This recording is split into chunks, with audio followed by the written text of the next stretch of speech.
Hello सबैजनालाई सेवा नमस्ते है मेरो राइसन 7 को तर्फबाट। अनि आज चाहिँ म पुरै हाम्रो कोदोबारी आफ्नै घरको अर्ग्यानिक कोदोको भिडियो गर्न गइराखेको छु। हजुरहरू सबैजनाले लास्टसम्म हेरिदिनु होला है। म चाहिँ ब्याक हुँदैछु युट्युबमा, त्यही भएर सबैजनाले हेरिदिनु होला। अनि यो चाहिँ हाम्रो अर्ग्यानिक नेचुरल कोदो हो। यो चाहिँ एकदम यस्तो चाहिँ ढिँडो बन्छ हैन। अब नेपालको राष्ट्रिय खाना गुन्द्रुक ढिँडो भन्छ नि हैन, यसको पनि टक्कसँग ढिँडो बन्छ। अनि यसको चाहिँ जाँड भन्छ, छ्याङ हैन, छ्याङ तुम्बा बन्छ यसको चाहिँ एकदमै खतरा गरी।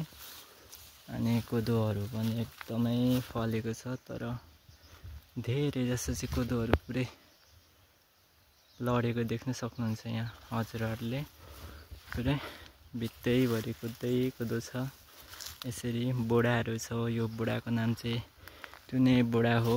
अनि हाम्रो चाहिँ भनौँ न एकदमै धेरै छ क्या यो कोदो। हाम्रो चाहिँ यो उहिलेकै तरिका भनौँ न, एकदमै कोदो पनि धेरै फलेर यसरी ढलेको देख्न सक्नुहुन्छ है। यो त म पुरै देखाएर त म सक्दिनँ, अति नै धेरै छ है हाम्रो कोदो बारीहरू। त्यही पनि म जति सक्छु त्यति चाहिँ हजुरहरूलाई म देखाउन गइरहेको छु है। यहाँ हेरिदिनु होला, यता हेर्नुहोस्। पुरै यो चाहिँ धेरै फलेर, एकदमै धेरै फलेर यो चाहिँ हामीले पुरै यो बाँधेर यसरी उठाएको हो। अनि उता चाहिँ त्यो पछौटे अलिक ढिलो रोपेको हो, अनि यताको चाहिँ अलिक अगाडि नै रोपिसकेको हो। त्यही भएर यिनीहरू चाहिँ पाक्नु पनि थालिसक्यो। यो चाहिँ अब भनौँ न धेरै नै थोरै हो, धेरै नै थोरै भन्दा पनि थोरै हो यो। किनकि यो तलतिर हो घर मुनिको, मैले मासतिरको चाहिँ देखाउनु अलिक नभ्याइने रहेछ क्या, लङ भिडियो बन्ने रहेछ है।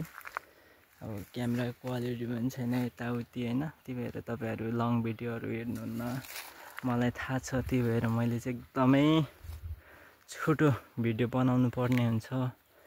त्यही भएर छोटो तरिकाले म भन्ने छु, सबैजनाले सुन्नु होला है। यो चाहिँ एकदमै भन्दा पनि एकदमै इम्पोर्टेन्ट भिडियो छ क्या यो। अब उहिलेको हजुरहरू अब कति उहिले यसरी कोदो रोप्नुहुन्थ्यो होला आफ्नो गाउँमा है। अहिले चाहिँ बसी गइसक्नुभयो होला कतिजना। अनि यहाँ हेर्न सक्नुहुन्छ, यो चाहिँ कोदोबारी पुरै सबै चाहिँ देखाउन सकिँदैन, किनकि तलदेखि माथिसम्मै छ। त्यही भएर तपाईँहरूलाई जति म सक्छु त्यति चाहिँ देखाउने कोसिस गर्छु। अनि यो कोदोको चाहिँ एकदम राम्रो तुम्बाहरू बन्छ भने यसको एकदमै ढिँडो पनि हुन्छ। यसको ढिँडो चाहिँ अब भनौँ न एकदमै यो गाउँ साइड एकदम भन्नुपर्दा राई जातिहरूले चाहिँ एकदमै खानुहुन्छ क्या ढिँडो होइन। अन्त युकेदेखि मगाएर पनि अब मलाई ढिँडो चाहियो भन्नुहुन्छ। यो चाहिँ कोदो सबै ढलेको देख्न सक्नुहुन्छ, यो धेरै नै फलेर ढलेको यो चाहिँ। अनि उता आधी चाहिँ उठाएको छ भने उता चाहिँ कति उठाइ नसकेको पनि छ। कोदोको जाँड ढिँडो एकदमै भनौँ न अब गाउँको पूर्वको पहाडी साइड राई लिम्बू भएको बस्तीमा चाहिँ धेरै कोदोको खेती गरेको पनि हजुरहरूले देख्न सक्नुहुन्छ। किनभनेदेखि यो कोदो भनेको नभई हुँदैन क्या, राईहरूको चाहिँ बिहे नै हुँदैन यो कोदो भएन भने चाहिँ। किनकि कोदोकै जाँड चाहिन्छ क्या हाम्रो चाहिँ बिहे गर्दा पनि। त्यही भएर मेरो चाहिँ बिहे हुँदैन कि भनेर टक्कसँग कोदो पुरै रोपिदिएको अरे क्या। यसो पुरै यो चाहिँ ढलेको छ, केही देखिँदैन है। यो चाहिँ सबै ढलेको देख्न सक्नुहुन्छ। मैले पुरै यो ढलेको पनि हजुरहरूलाई देखाइरहेको छु। यो यसरी ढल्यो भने चाहिँ पुरै मुसाहरूले अनि दुम्सी मृगहरूले खाँदो रहेछ क्या। तर अब बालै छैन, जति खाए पनि सक्दैन, किनकि त्यति धेरै रोपेको छौँ है।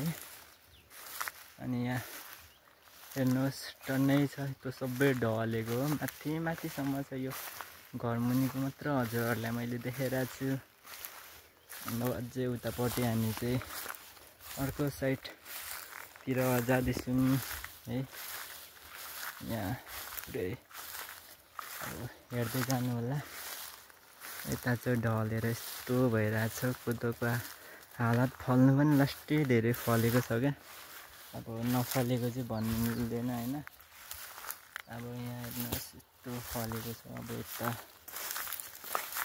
सबै कोदो ढलेर खत्तम भएको छ क्या। कोदो चाहिँ एकदमै फल्छ है हाम्रो गाउँमा चाहिँ। यो हाम्रो गाउँमा चाहिँ अति नै धेरै कोदो फल्छ। यहाँ हेर्न सक्नुहुन्छ यसरी। यहाँबाट अब कति कोदो फल्छ भन्ने कुरा त हजुरहरूले अनुमान लगाइसक्नुभयो होला है। यहाँ अब पुरै छ।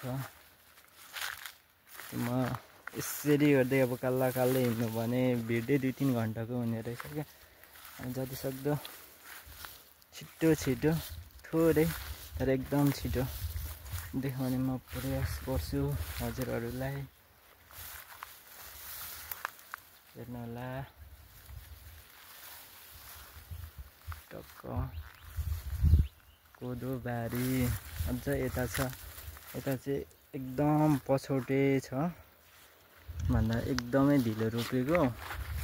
अनि यहाँ चाहिँ के हो यस्तो झोर छ भन्नुहुन्छ होला। यो चाहिँ फेरि झोर होइन, यो चाहिँ अर्ग्यानिक बोडा हो। एकदमै यो पनि एकदमै अर्ग्यानिक बोडा हो। यो हजुरहरू हेर्न सक्नुहुन्छ। यो चाहिँ ढिँडोसँग खानुको लागि रोपेको अरे क्या। हाम्रो राई भाषाबाट चाहिँ चाखाङ भन्छौँ। अनि त्यस्तो हजुरहरूको भाषाबाट चाहिँ के भन्नुहुन्छ है मलाई। पच्चो कोदो हेर्न सक्नुहुन्छ। यो चाहिँ एकदम पछि रोपेको कोदो। यो चाहिँ पुरै हरियो छ।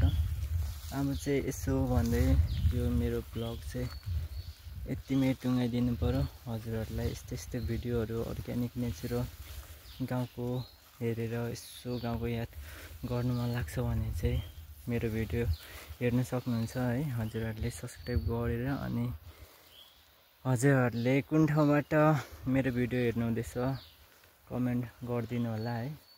अनि यो ठाउँबाट हेर्नुहुँदो रहेछ भनेर मलाई थाहा हुन्छ। त्यही हो, यस्तै छ कोदो। अब यसको बारेमा म अर्को भिडियो पनि बनाउने छु, हजुरहरू हेर्नु होला। यो भिडियो अब यति नै, बाइ बाइ।